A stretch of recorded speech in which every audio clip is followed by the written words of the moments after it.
नमस्कार, स्वागत है आपका आपके अपने YouTube चैनल पर। जैसा कि आप थंबनेल में देख पा रहे हैं, आज अपन बात करेंगे KVS रिक्रूटमेंट की।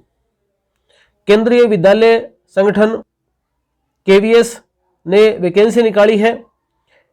कई प्रकार की वैकेंसीज हैं, पर अपना चूंकि चैनल बायोलॉजी का है, बायोलॉजी से रिलेटेड है, तो अपन मुख्यतः PGT बायोलॉजी पर फोकस करते हुए और इस वीडियो को बनाएंगे। बेहद काम का वीडियो हो सकता है आपके लिए, खासकर उन बच्चों के लिए जिन्होंने अभी RPSC फर्स्ट ग्रेड का एग्जाम दिया है और उनको लग रहा है कि क्या पता मेरा सिलेक्शन होगा कि नहीं होगा, या मेरे थोड़े मार्क्स कम पड़ रहे हैं या नहीं होगा, ऐसा चीज को कंफर्म है। उनके लिए ये वीडियो बड़ा काम का है, क्योंकि आगे आने वाली वैकेंसियों में ये वैकेंसी बड़ी सहायक सिद्ध होगी, बड़ी काम की हो सकती है। कैसे होगी, क्या फायदा मिल सकता है, कैसे देख सकते हैं अपन इस वैकेंसी को RPSC के संदर्भ में, या फिर जिनका सपना ही है कि KVS में जाना है, उनके लिए एक गोल्डन अपॉर्चुनिटी है। बड़ी भर्ती निकली है, पिछले 4 साल से इंतजार था बच्चों को और अच्छी खासी इसमें पोस्ट है। देखते हैं, थोड़ा सा डिटेल से जानते हैं। ये 2 चैनल है अपने, ये ऐप से रिलेटेड है। जो चैनल है इसमें ऐप से रिलेटेड सारी बातें होती हैं, और ये आपके जो मेन चैनल अपना है संत कृपा बायोलॉजी क्लासेस, इसके ऊपर मैंने अभी लेटेस्ट ऐड भी कर दिया है। क्या डाल दिया आपका एडवर्टाइजमेंट डिटेल में, पहले भी डाला हुआ था ये एडवर्टाइजमेंट KVS रिक्रूटमेंट के नाम से। यहाँ पर ये रहा, इसके अंदर मोस्ट बातें बता रखी हैं, पर डिटेल एडवर्टाइजमेंट के थ्रू अपन सारी बातें जानते हैं। देखो, ये डिटेल एडवर्टाइजमेंट है, KVS की साइड से लिया हुआ है। देखो, ऑफिसर्स की, टीचिंग की, नॉन टीचिंग की, केंद्रीय विद्यालय संगठन के द्वारा वैकेंसी निकली हुई हैं। सबसे पहले बात यहां पर इंपॉर्टेंट है कि कंप्यूटर बेस्ड टेस्ट होगा। ऑफलाइन एग्जाम नहीं देना, आपको ऑनलाइन एग्जाम देना है। जिन जिन सेंटर्स पे आपका नंबर आएगा एग्जाम देने के लिए, वहां जाओगे तो आपको कंप्यूटर बेस्ड एग्जाम देना है। मतलब थोड़ा कंप्यूटर बेस्ड एग्जाम सही रहता है, इन फ्यूचर के हिसाब से भी सही है, और आपकी गलती होने की संभावना थोड़ी सी कम है। जो हड़बड़ाहट होती है वो कम होती है, गोला गाड़ा कर दिया, ये कर दिया, गलत हो गया। उसके हिसाब से कंप्यूटर वाला एग्जाम थोड़ा ठीक रहता है। आप उसमें सारी चीज़ें देख दाख के चेंज कर सकते हो, लास्ट में उसमें सबमिट कर सकते हो। खैर, वो कोई एक आधी प्रैक्टिस करवा दी जाएगी आपको, अगर किसी ने नहीं कर रखा है तो। कंप्यूटर बेस्ड एग्जाम होगा। 1 नंबर बात, असिस्टेंट कमिश्नर की टोटल 52 पोस्ट है, प्रिंसिपल की टोटल 239 पोस्ट है, वाइस प्रिंसिपल की 203 पोस्ट है। आप इनमें किसी और पोस्ट में भी इंटरेस्टेड है तो आप उसका भी डिटेल देख सकते हैं। ये मैंने अपने टेलीग्राम चैनल पे डाल रखा है डिटेल, तो आप देख सकते हैं। मैं इसमें इंटरेस्टेड हूँ PGT के अंदर। देखो, PGT के अंदर जो देखा जाए तो टोटल देखो यहाँ पर 1409 वैकेंसीज हैं। 1409 वैकेंसीज के अंदर मेन अपना फोकस रहेगा बायोलॉजी के ऊपर बात करेंगे। बायोलॉजी के देखो 63 पोस्ट है अनरिजर्व्ड, सामान्य की 63, OBC की 40 है, SC की 22 है, ST की 11 है, EWS की 15 पोस्ट है। टोटल 151 पोस्ट है। KVS के लिए, केंद्रीय विद्यालय के लिए पोस्ट बढ़िया होती है, बहुत ज़्यादा नहीं आनी है कि हज़ारों में आएंगी, ये इतनी पोस्ट होती हैं। अगर आप बायोटेक से हैं, स्पेशली बायोटेक वाले इसमें भी फॉर्म भर सकते हैं, बायोलॉजी में भी बायोटेक के स्पेशली, तो आपके लिए अलग से भी पोस्ट है। यहाँ पर 3 पोस्ट है, एक OBC के अंदर है, टोटल 4 पोस्ट है। तो ये तो बात हो गई पोस्ट की। तो बायोलॉजी के अंदर पोस्ट पर्याप्त मात्रा में है, अच्छी पोस्ट है ये। TGT में अगर आप इंटरेस्टेड है तो भी यहाँ पर देखो अलग अलग सब्जेक्ट की दे रखी है वैकेंसीज। साइंस के अंदर है आपके 304 पोस्ट है, अगर आप इस पे जाना चाहते हो तो। लाइब्रेरियन की पोस्ट है, PRT म्यूजिक वगैरह है, फाइनेंस ऑफिसर की, असिस्टेंट इंजीनियर की, ये सब कुछ पोस्टेज हैं। मैं आपको मेन पोस्ट बता चुका, मेन अपना फोकस बायो पे रहेगा।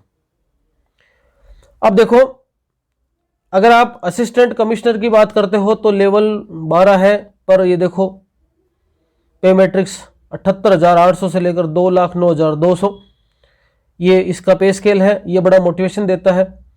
प्रिंसिपल की बात करें तो 78,800 से वही पे मैट्रिक्स है। वाइस प्रिंसिपल की बात करें, बात अपन ज़्यादातर PGT की करेंगे। देखो, 47,600 से 1,51,100 सैलरी बड़ी शानदार होती है आपके KVS के अंदर। केंद्रीय जो भर्तियां हैं उनके अंदर अपने स्टेट भर्तियों से लगभग 1.5 से 2 गुना सैलरी बढ़िया होती है। और पे बैंड जब लगता है ना, पे कमीशन लगता है तो जल्दी ही वहाँ पर शुरुआत होती है। अपर एज लिमिट है किसके लिए, पीजीटी के लिए 40 साल। तो 40 साल तक तो किसी को सोचना ही नहीं है। और रिलैक्सेशन भी कई हैं, वो नीचे देखेंगे अपन। पीजीटी में अगर आप सिलेक्शन लेना चाहते हैं तो पहले बात क्वालिफिकेशन की बात करें तो आपके पास 1 नंबर पर तो एमएससी होनी चाहिए 50% के साथ में। आप बायो का भर रहे हैं फॉर्म तो आपके पास में ये सारे के सारे दे रखे हैं। बायो का फॉर्म भर रहे हैं तो देखो आप एमएससी किस किस में हो सकते हो, बॉटनी, जूलॉजी, लाइफ साइंस है, बायो साइंस है, जेनेटिक्स है, माइक्रोबायो, बायोटेक है, मोलिकुलर बायोलॉजी, प्लांट फिजियोलॉजी, इन सब के अंदर आपकी एमएससी हो सकती है। परंतु शर्त यह है कि आपके पास बीएससी में वही बॉटनी और जूलॉजी ग्रेजुएशन लेवल पर रहे हुए हों।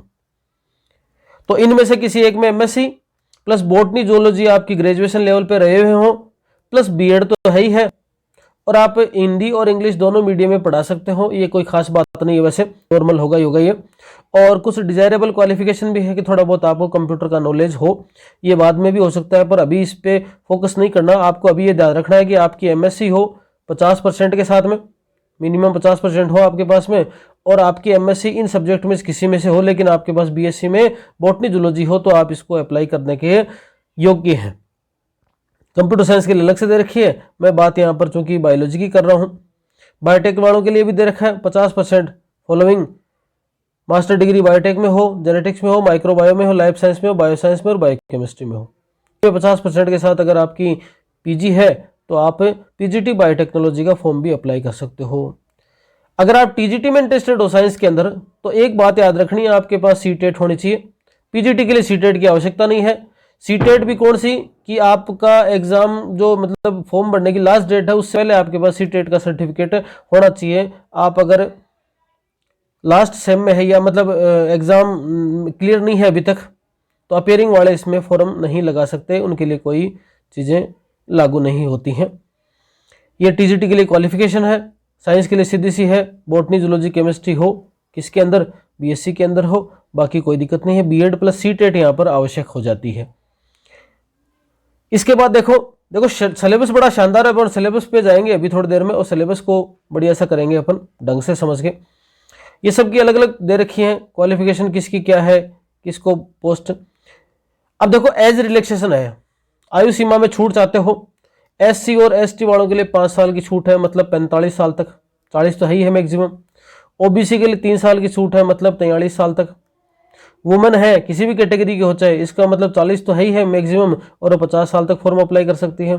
केवीएस का कोई एम्प्लॉय है उसके लिए किसी भी प्रकार की एज का कोई बाउंडेशन नहीं है, वो अपर एज लिमिट है ही नहीं उसके अंदर। ये सब कुछ और सारी दे रखी है। तो किस किस प्रकार से आपको एज रिलैक्सेशन चाहिए वो यहाँ पर आप ले सकते हो। 40 तो है ही है। उसके बाद देखो आगे जो आएगा, ईडब्ल्यूएस जो कैंडिडेट है वो फॉर्म लगाए तो ध्यान रखना ईडब्ल्यूएस सर्टिफिकेट आपके पास है वो राजस्थान का नहीं चलेगा, राजस्थान का अलग होता है। आपको इंडिया लेवल का ईडब्ल्यूएस का सर्टिफिकेट बनाना पड़ेगा। और इंडिया लेवल वाले ईडब्ल्यूएस के सर्टिफिकेट में खास बात क्या है, राजस्थान वाले में तो केवल और केवल क्या है, केवल और केवल 8 लाख से ज़्यादा आय नहीं होनी चाहिए वार्षिक। लेकिन इसमें 8 लाख के आय के साथ साथ में 5 एकड़, ये कुछ रेजिडेंशियल के अंदर इतना स्क्वायर फुट है, ये सब है, मकान का, जमीन का भी कुछ है, इसको आप पढ़ सकते हो। और आप ईडब्ल्यूएस सर्टिफिकेट आपके पास अगर है ये तो आप इसमें अप्लाई कर सकते हो, नहीं है तो इसको बनवा लेना चाहिए समय से और उसके बाद आपको अप्लाई करना चाहिए। उसके बाद में सिलेक्शन का मोड है, सीधी सी बात है, एग्जाम लगेगा, कंप्यूटर बेस्ड एग्जाम होगा। एग्जाम में जो शॉर्ट लिस्टेड होंगे, कंप्यूटर बेस्ड एग्जाम होगा, एग्जाम में जो शॉर्ट लिस्टेड होंगे, ये जो दे रखे हैं सिटीज, इनमें कहीं ना कहीं आपको सेंटर बनना होगा, इनके अंदर एग्जाम होगा। एग्जाम के बाद में क्या होगा, इंटरव्यू होगा। एग्जाम के बाद में इंटरव्यू होगा और 70-30 का रेशियो रहेगा, मतलब 70% आपको एग्जाम का वेटेज रहेगा और 30% आपके इंटरव्यू का वेटेज रहेगा। इन सब स्टेट के अंदर ये जो है अलग अलग दे रखे सेंटर, यहाँ पर आप एग्जाम दे सकते हो। अगर राजस्थान वाले देखें तो इन सब स्टेट के अंदर आप भरा जा सकता है। अजमेर है, अलवर है, भरतपुर, बीकानेर, जयपुर, जोधपुर, कोटा, सीकर, गंगानगर, उदयपुर, इन सब में आप भर दोगे। राजस्थान के हो तो इनमें आपका सेंटर आ जाएगा, एग्जाम हो जाएगी। ये अलग अलग स्टेट के लिए अलग अलग दे रखा है इस प्रकार से। ये कुछ चीज़ें हैं। और रिटर्न एग्जाम हो जाएगा। रिटर्न एग्जाम के बाद में आपका इंटरव्यू होगा। इंटरव्यू अब आपको अप्लाई करना है। अप्लाई के लिए आपको सीधे सीधे इस पे चले जाना है, या किसी भी जो ई मित्र वाले हैं उससे फॉर्म भरवा सकते हो। खुद भरना चाहते हो तो www.kvssangathan.nic.in इस साइट पे जाओगे तो आपको अप्लाई पे आ जाओगे और वहाँ पर पूरी डिटेल आपको मिलती जाएगी। खुद की ईमेल आईडी वगैरह हो आपके पास, खुद का फ़ोन नंबर हो, आप जो इंस्ट्रक्शन मिलते जाए उसके अकॉर्डिंग फॉर्म को अप्लाई कर सकते हो। फॉर्म फीस की बात आती है तो ये सब दे रखी है। आप पीजीटी पे जाओगे तो आपको 1500 रुपये पे करने हैं। 1500 रुपये इसकी फीस होगी, जिससे आप फॉर्म को भर सकते हो। जो भी रिलैक्सेशन चाहिए वो आपको डाल देना है अंदर, एज से संबंधित है। इंपॉर्टेंट डेट दे रखी है। क्या दे रखी है? 5 तारीख से 5/12 शुरू हो गई है फॉर्म, आज 8 हो गई है, 3 दिन हो गए फॉर्म को भरते हुए। और लेकर 26/12 तक, 26 दिसंबर तक आप फॉर्म अप्लाई कर सकते हो। इसमें लेट नहीं करनी है। एग्जाम की डेट इसमें दे नहीं रखी है। हालांकि एग्जाम केवीएस के कोई बहुत ज़्यादा लेट नहीं होते, 2.5 से 3 महीने का समय मिलता है।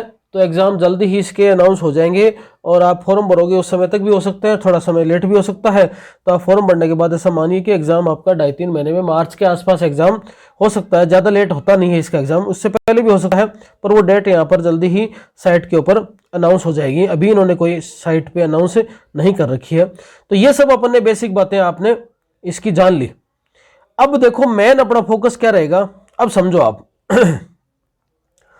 अभी जिन्होंने फर्स्ट ग्रेड का एग्जाम दिया है, किन्हीं कारण से वो असफल हो गए, पेपर का मोड समझ में नहीं आया, पेपर का पैटर्न समझ में नहीं आया, कोई दबाव आ गया, कई सारी बातें होती हैं।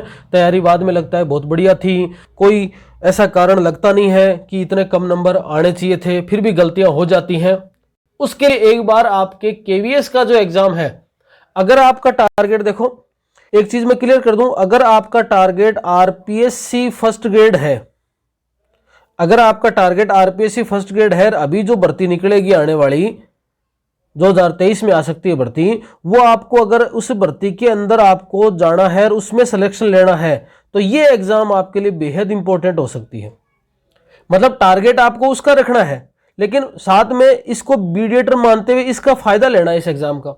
इस एग्जाम के फायदे से आप इस एग्जाम को क्रैक कर सकते हैं। कैसे कर सकते हैं वो अभी क्लियर करूंगा सारी बातें। प्लस आपका टारगेट ही है कि भाई मेरे को तो लेक्चरर बनना है, मेरे को तो पीजीटी बनना है, चाहे वो केवीएस में जाना पड़े या फिर आपके राजस्थान में रहना पड़े, तब आपको एग्जाम दे देना है। और तीसरा आपका टारगेट है ही है केवीएस में जाने का, सपना ही है केवीएस में जाने का, तब तो आपके लिए सुनहरी बात हो गई है। तो जिसका सपना है उसको तो ज्यादा समझाने की आवश्यकता नहीं हो, तो सब कुछ भर चुका होगा अब तक, या तैयारी भी कर चुका होगा शुरू। परंतु जिनको लग रहा है कि हमको तो कहीं राजस्थान से बाहर नहीं जाना है, राजस्थान की नौकरी करनी है, ऐसी परिस्थितियां जो है, वो वाले जो कैंडिडेट है वो है, उनके लिए एग्जाम ये बेहद शानदार हो सकता है। कैसे होगा? देखो ये सबका सिलेबस दे रखा है यहाँ पर, सबका सिलेबस दे रखा है यहाँ पर, ये इसका दे रखा है। अपन सीधे सीधे कहाँ जाते हैं, अपन चलते हैं पीजीटी बायोलॉजी पे। ये सारा सिलेबस है, मैंने आपको टेलीग्राम पे डाल दिया है, आप वहाँ से देख ही सकते हैं, ये कोई विशेष नहीं है। मैं किसी एक पर्टिकुलर सिलेबस की बात कर लेता हूँ यहाँ पर। देखो ये पीजीटी, पीजीटी के अंदर देखो आपका 20 नंबर का होगा लैंग्वेज प्रोफिशिएंसी, जिसमें 10 क्वेश्चन आपके जनरल इंग्लिश के होंगे और 10 क्वेश्चन आपके जनरल हिंदी के होंगे। अब 10 क्वेश्चन आपके जो जनरल इंग्लिश के हैं और 10 क्वेश्चन आपके जनरल हिंदी के हैं, इनके सब के सब जितने पर्सन होंगे ना, उनके सबके एक एक मार्क्स ही हैं। एक एक नंबर के 180 पर्सन होंगे, 180 नंबरों के होंगे, 180 मिनट का टाइम मिलेगा। 3 घंटे के अंदर 180 पर्सन करने हैं और 180 नंबर के होंगे वो। इस 180 नंबर का 70% निकालकर आपका रिटर्न का मार्क्स हो जाएगा, और फिर आपका जो इंटरव्यू का होगा उसका 30% निकालकर आपका वो इंटरव्यू का मार्क्स हो जाएगा। ठीक है, ये 20 नंबर तो हो गया। अब देखो उसके बाद में अगले 20 नंबर किसके लिए हैं? General awareness, current affair. Current affair की बात करो तो एक क्रोनोलॉजी भी आती है, और भी कोई मैगजीन ले सकते हो जिसमें नेशनल लेवल का करंट अफेयर आता हो, और पिछले 6 महीने का, 2-3 महीने तो अभी चला जाएगा, और 1-2 महीने पीछे का, जैसे अभी जो है आपको आराम से अक्टूबर के आसपास का मिल जाएगा। दिसंबर चल रहा है तो अक्टूबर की ऐसी क्रोनोलॉजी जिसमें अक्टूबर का मैटर आता हो, तो अक्टूबर, नवंबर, दिसंबर, जनवरी, फरवरी, मार्च, इन 3 महीनों का ले लोगे तो आपका काम हो जाएगा यहाँ पर। तो ये करंट अफेयर की बात आ गई। जनरल अवेयरनेस है, रीजनिंग के आते हैं 5 क्वेश्चन कंप्यूटर के संबंधित आएंगे। ये कोई बहुत हार्ड नहीं आते, एक बेसिक चीजें पढ़ोगे ना तब ये चीजें क्लियर हो जाएंगी। तो 20, 40 नंबर, ये 40 नंबर का दे रखा है आपके एक तरीके से पेडागोजी टाइप का हो गया। ग्रोथ के बारे में, या आपने साइकोलॉजी पढ़ रखी है, डेवलपमेंट है, मैच्योरेशन है, डेवलपमेंट की फिजिकल, ये सब आपके सोशल इमोशनल है, मोरल एक्टिविटीज़ हैं, ये सब दे रखा है। एल्डोसेंस है, किशोरावस्था है, प्राइमरी सेकेंडरी सोशलाइजेशन, सामाजिक बिहेवियर, ये सब आपने नॉर्मली साइकोलॉजी में पढ़ रखा है। और भी इसकी बहुत सारी बुक्स आती है मार्केट में, वो देखोगे तो आप ये 15 क्वेश्चन का नहीं भी कुछ पढ़ोगे ना इसमें, तो भी आप एग्जाम में दोगे तो आपको कई सारी चीज़ें मिलती नजर आएंगी। 40 नंबर का मैटर है यहाँ पर। ये 15 क्वेश्चन देखो क्या पर किसके आएंगे। ये साधारण से एक क्लास के अंदर बच्चे को पढ़ा रहे हो, बच्चा उद्दंड है, बदमाशी कर रहा है, आप उस पर क्या कंट्रोल करोगे, उसको समझाएंगे, उसके गार्जियन को बुलाएंगे, उसके सबके सामने बेइज्जती करेंगे, उसको मारेंगे, क्या ऑप्शन सही हो सकता है। तो एक आइडियल परिस्थिति के अंदर क्या ऑप्शन सूट करता है, आपके मन में कोई सी बात आ रही हो, लेकिन आइडियल परिस्थिति में कौन सा आंसर आएगा, इस तरह के प्रश्न कुछ आएंगे। ये रोल ऑफ टीचर क्या है, रोल ऑफ लर्नर क्या है, फिर टीचर का स्टूडेंट के साथ रिलेशन क्या है, ऐसे कुछ कर करा के कितने होंगे, ये 15% बिहेवियर टाइप के होंगे। अंडरस्टैंडिंग, टीचिंग, लर्निंग टाइप के 15 क्वेश्चन हो गए। तो 15 क्वेश्चन ही हो गए, 15 क्वेश्चन ही हो गए 30, और इधर इसके अंदर 10 प्रश्नों के अंदर हो जाएगा आपके ये 4 प्रश्न है creative, conducive learning environment. Creative किस प्रकार से कर सकते हो, मेंटल हेल्थ के बारे में थोड़ा सा है। ये रीजनिंग टाइप के नॉर्मल से प्रश्न आते हैं। सोशल ऑर्गेनाइजेशन, लीडरशिप किस प्रकार से मेंटेन होगी आपके अंदर, वो होगा आपके 4 प्रश्न आएंगे इसके अंदर, 4, 4, 8, और 2 प्रश्न आएंगे आपके एजुकेशन के पर्सपेक्टिव में आएंगे। एनईपी 2020 के संदर्भ में आपके 2 प्रश्न आएंगे। तो इस प्रकार से करके ये 8 और 2 10 10, और ये 15 15 30 40 40 प्रश्न तो ये हो गए, और 20 प्रश्न आपके ये हो गए। देखो 20 20 40 और 40 40 ये वाले, तो 40 और 40 कितने हो गए, 80 हो गए ये। तो 80 प्रश्न तो यहां से हो गए। इसमें कोई विशेष आपको तैयारी करनी, थोड़ी बहुत आपको तैयारी पढ़ करनी है। अब देखो मेन आपके हाथ में है आपका सब्जेक्ट, जिसको आप फोड़ सकते हो, तोड़ सकते हो। शानदार, आपने फर्स्ट ग्रेड में तैयारी भी करी होगी, और आप किसी और स्टेट से हैं और तैयारी कर रहे हैं, तो आपके लिए ये बेहद खुशी की बात है। देखो यहाँ पे ये भी दे रखा है, demo and teaching interview 60 number का होगा, 180 नंबर का आपका रिटर्न है, और 60 नंबर का आपका इंटरव्यू है। इस 180 नंबर का 73% वेटेज होगा, इस 60 का आपके क्या 30% वेटेज होगा। ठीक है, इसके हिसाब से फिर आपके टोटल बनेगा। जो आपका इंटरव्यू वाला होगा उसके अंदर डेमो, टीचिंग और इंटरव्यू दोनों है, दोनों के मिलाकर क्या है 60 नंबर है। डेमो का मतलब आप, अब खाली इंटरव्यू होता है ना, तो उसमें तो कई बार गड़बड़ी हो जाती है। डेमो के अंदर तो आप एक टॉपिक भी शानदार तैयार करोगे तो वहां पर 5-10 मिनट पढ़ा दिया जाएगा, तो अब डेमो तो आपका शानदार हो सकता है, टॉपिक को बढ़िया कमांड। डेमो वगैरह के लिए थोड़ी सी इंग्लिश बढ़िया होनी चाहिए, बाकी पेपर वेपर में तो कोई खास बात नहीं है, आपकी इंग्लिश कमजोर हो तो भी चलेगा थोड़ा सा। अब देखो यहां पर मैं बात करता हूं सिलेबस की। सिलेबस पीजीटी बायोलॉजी में, पीजीटी बायोलॉजी के अंदर सिलेबस की बात करें तो 1 मिनट रुके आप।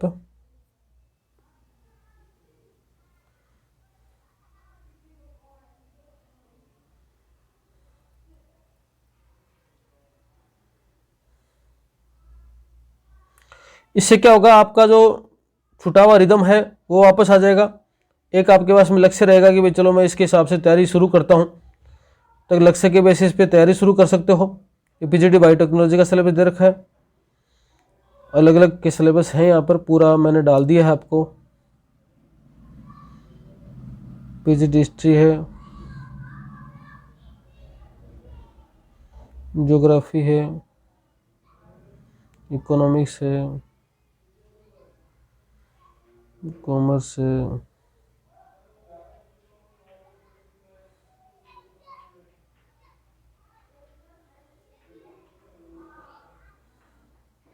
ये लो जी पीजीटी बायोलॉजी। देखो पहली लाइन क्या दे रखी है, NCERT CBSE syllabus, text book किस लेवल की, 11वीं से 12वीं की। However the questions will be testing the depth of understanding and application of these concept at the level of post graduation. Matter 11वीं का ही है, लेकिन थोड़ा सा प्रश्नों का कठिनाई का स्तर, डेप्थ ऑफ लेवल क्या होगा, पोस्ट ग्रेजुएशन लेवल का है। अपन ने कई टॉपिक पढ़े हैं वो सीधे सीधे पोस्ट ग्रेजुएशन लेवल के ही पढ़े। अब देखो द लिविंग वर्ड, टेक्सोनॉमी वाली यूनिट करवा रखी है अपन ने, पूरी की पूरी पढ़ी है ये टॉपिक, सारे के सारे टॉपिक पढ़े हैं और यूट्यूब पे पढ़े हैं फ्री, यूट्यूब पे पढ़े ये फ्री, आराम से आप इनको देख सकते हो। बायोलॉजी क्लासिफिकेशन ये भी अपना टेक्सोनॉमी वाली यूनिट के अंदर ही है, पूरा का पूरा पढ़ा है, फ्री का फ्री पढ़ा है यूट्यूब के ऊपर। केवल कौन से टॉपिक नहीं है जो अपने नहीं थे सिलेबस में, वो लाइकेन, वायरस और वायरोइड्स, इनके बारे में नहीं बता रखा अपन ने, बाकी ये पूरा का पूरा कर रखा है। इसी तरह से अगला आ जाओ, प्लांट किंगडम पूरा कर रखा है आपने। एल्गी है, ब्रायोफाइटा, टेरिडोफाइटा, जिम्नोस्पर्म, देखो इन तो बड़ा शॉर्ट कर रखा है। इसमें अगला बता रहा है कि एंजियोस्पर्म नहीं पढ़ना, इनमें अंदर सीधा सीधा सैलिएंट फीचर्स है और आपके कुछ एग्जांपल्स, ये भी अपन कर रखा है अपने यूट्यूब पे। एनिमल किंगडम क्लासिफिकेशन, केवल कितना सैलिएंट फीचर पढ़ने हैं और नॉन कोडेटा फाइला लेवल तक, और कोडेटा पढ़ना आपको क्लास लेवल तक, ये पढ़ रखा है अपन ने, दोनों को क्लास लेवल तक पढ़ रखा है और आपके एग्जाम्पल वगैरह भी पढ़े हैं, यूट्यूब पे फ्री क्लासेस अवेलेबल है। मॉर्फोलॉजी ऑफ फ्लोरिंग प्लांट, इसके अंदर अपने सिलेबस फर्स्ट ग्रेड में नहीं था, तो रूट, स्टेम, लीफ, इन तीन को तो अपन ने नहीं पढ़ रखा, लेकिन इन्फ्लोरेसेंस किया हुआ पड़ा है, फ्लावर किया हुआ है, फ्रूट किया हुआ है, सीड बाकी है, सीड नहीं किया हुआ। और फैमिली के अंदर अपने सिलेबस में फैमिली थी नहीं, तो सोलेनेसी केवल एक सिंगल फैमिली दे रखी है, ये बाकी है, बाकी आपका करा पड़ा है। एनाटॉमी ऑफ फ्लावरिंग प्लांट, ये पूरी अपन ने प्लांट टिश्यू पढ़ा है। एनाटॉमी ऑफ फ्लावरिंग प्लांट के अंदर पूरी anatomy and function of tissue system in dicot and monocot, monocot और डाइकोट कंप्लीट अपन ने टिश्यू सिस्टम पढ़ा है, अपना साइट पे पढ़ा है यूट्यूब के ऊपर फ्री। स्ट्रक्चरल ऑर्गेनाइजेशन इन एनिमल्स, इसमें केवल एक एनिमल को पढ़ना है, फ्रॉग को, मॉर्फोलॉजी, एनाटॉमी, फंक्शन, बोलो उसके सभी सिस्टम को, और ये फ्रॉग वाला कर रखा है अपन ने, ये ऐप के ऊपर पढ़ा, हालांकि ये ऐप के ऊपर है, फ्रॉग का कंप्लीट अपन ने पढ़ रखा है। देखो इसमें एक चीज आपको बता दूं, अगर ये पहले से क्लियर हो जाए ना कि इसकी 6 महीने बाद क्लास होगी या 6 महीने बाद एग्जाम होगी, इतना समय मिल जाए तो मैं इजीली इन चीजों को सभी को दोबारा करवा सकता हूं एक एक करके। परंतु क्या होता है कि अभी इसका इतना टाइम नहीं मिलता इसमें, और इतना टाइम नहीं मिलता तो फिर सिलेबस बीच में रुक जाए या सिलेबस पूरा नहीं हो, तो मैं सोच रहा हूँ इस पर हाथ डालना चाहिए कि नहीं डालना चाहिए, क्योंकि हाथ डालने का मतलब है पूरा करवाना, और पूरा करवाने के लिए कम से कम इतना समय चाहिए। हालांकि मेरे को कुछ स्टूडेंट का फोन आया था, बोल सर बहुत सारी चीजें तो करवाई पड़ी हैं, जो नई चीजें करवा रखी हैं वो करवा दीजिए, और इसका एक अलग से आपके ऐप के ऊपर एक अलग से फोल्डर बना दीजिए, उसकी कोई जो भी चार्ज आता है वो आप चार्ज डिसाइड कर दीजिए। तो इस प्रकार से इसको कर सकते हैं। अब ये मेरे समझ में नहीं आया कि ऐसा कुछ करना चाहिए, क्योंकि क्या जो पुराने रिकॉर्डेड वीडियो हैं बात तो वही होती है, सेल पढ़ते हैं तो सेल मैटर तो वही है, लेकिन उसमें तो मेरे बहुत सारी वीडियो में बोला हुआ है ये बात कि आरपीएससी फर्स्ट ग्रेड बायोलॉजी, तो उसको दिमाग में सर फर्स्ट ग्रेड वाले चिपका दिए वापस, जबकि चिप तो किसी बच्चे ने कहा सर चिपकाने का मतलब नहीं, मैटर तो वही है, पढ़ना वही है, अलग कुछ तो है नहीं। और वो भी अपन ने सीनियर लेवल और इसमें दे रखा है पोस्ट ग्रेजुएशन लेवल के कठिनाई स्तर का पढ़ना है, तो वैसा कुछ पढ़ रखा है पहले से। तो जो चीजें नई है, जो नई है हो रखी है, उनको करवाया जा सकता है जो फर्स्ट ग्रेड में नहीं थी। तो ऐसा कुछ आपके दिमाग में क्या चल रहा है, क्या कुछ करवा सकते हैं क्या, या फिर आपका विचार है क्या इस पे करना, ऐसा कुछ है तो आप जो वीडियो देखो तो उसमें एक कमेंट जरूर डालना कि सर इस प्रकार से करवा सकते हैं, अलग एक फोल्डर बना सकते हैं ऐप के ऊपर जिसमें सारी चीजें हैं, वो इस प्रकार से एक साथ डाले जा सकता है सारी चीजें। यूट्यूब वाले वीडियो भी एक साथ डाल दें वहां पर, तो जिससे आप उसको आसानी से कर सकते हो। देखो सेल अपन ने कंप्लीट कर रखा है, सेल पूरा का पूरा पड़ा है यूट्यूब के ऊपर, सब चीजें हैं, कुछ भी बाकी नहीं है इनमें, सारे सेल ऑर्गेनाइज कर रखे हैं, सब कुछ कर रखा है। बायोमोलिक्यूल्स करा पड़ा है अपना, ऐसा कैसा, और सेल साइकिल, सेल डिवीजन तो कर ही रखा है अपन ने, ये यूट्यूब के ऊपर पड़ा है। माइटोसिस है, मियोसिस है, सिग्निफिकेंस, ये अपन ने एक अलग चैनल बताया था आपको, वहां पर करवाया पड़ा है, अपने चैनल पर भी करवाया जा सकता है। फोटोसिंथेसिस हायर प्लांट, वरना चैनल आपको लिंक दिया था एक, उस चैनल के ऊपर अवेलेबल है सारी की सारी चीजें। फोटोसिंथेसिस है, respiration in plant, plant growth and development, ये 3 चीजें हैं। देखो प्लांट फिजियोलॉजी के अंदर 3 ही है, रेस्पिरेशन, आपके फोटोसिंथेसिस, रेस्पिरेशन और plant growth and development. 3 he topic हैं किसके, प्लांट फिजियोलॉजी के। ये डायरेक्ट अपने चैनल पे अवेलेबल नहीं है। फिर एनिमल फिजियोलॉजी कंप्लीट कर रखी है, फ्री पॉकेट में पड़ी है यूट्यूब के ऊपर। Breathing and exchange of gases, body fluid and circulation, excretory system, locomotion movement, ये सारे के सारे एनिमल फिजियोलॉजी के हैं। Neural control coordination, chemical coordination and integration, ये सारे के सारे क्या है, ये एनिमल फिजियोलॉजी का है। यूट्यूब के ऊपर फ्री पड़ी है और आपने क्लास देखी भी है, पहले आपने क्लास देखी भी है, आपने नोट्स भी बना रखे हैं। तो सारे के सारे नोट्स वहां पर अवेलेबल है। आपको शानदार तरीके से पढ़ाई हो सकती है, आपका रिवीजन हो जाएगा, बेसिक बहुत शानदार क्लियर हो जाएगा। ह्यूमन, अब देखो sexual reproduction in flowering plant, ये आपके क्या हो जाएगा, ये आ जाएगा प्लांट एम्ब्रियोलॉजी, पूरा पढ़ा था अपन ने। माइक्रोस्पोरोजेनेसिस है, मेगास्पोरोजेनेसिस है, पोलिनेशन वगैरह है ना। ये पूरा का पूरा 12वीं लेवल का मैटर दे रखा है और उसमें पूरी डिटेल अपन ने कर रखी है पहले से। ह्यूमन रिप्रोडक्टिव सिस्टम, ये अपना ऐप के ऊपर पड़ा है। ह्यूमन रिप्रोडक्टिव सिस्टम के अंदर आपके ये सब बातें आती हैं, गेमेटोजेनेसिस वगैरह, spermatogenesis, oogenesis, menstruation cycle, fertilisation, ये सब अपन ने कर रखा है। प्लेसेंटा फॉर्मेशन, पार्सुएशन, लैक्टेशन, ये सब आपका अवेलेबल है ऐप के ऊपर। रिप्रोडक्टिव हेल्थ, ये अपने सिलेबस में था नहीं, बाकी ये 12वीं क्लास के अंदर सीधा सीधा चौथा चैप्टर है, सिंपल सा है ये। रिप्रोडक्टिव हेल्थ के बारे में, एसटीडी क्या होती हैं, आईवीएफ, गिफ्ट, ये सब क्या होते हैं, ये सिंपल सी बातें दे रखी है। जेनेटिक्स आपकी यूट्यूब पे पड़ी है फ्री फोकट में, पूरा का पूरा मैटर, कुछ भी नहीं बच रहा इसमें, जो बाकी है आपने पूरा का पूरा आप यूट्यूब पे देख चुके हो।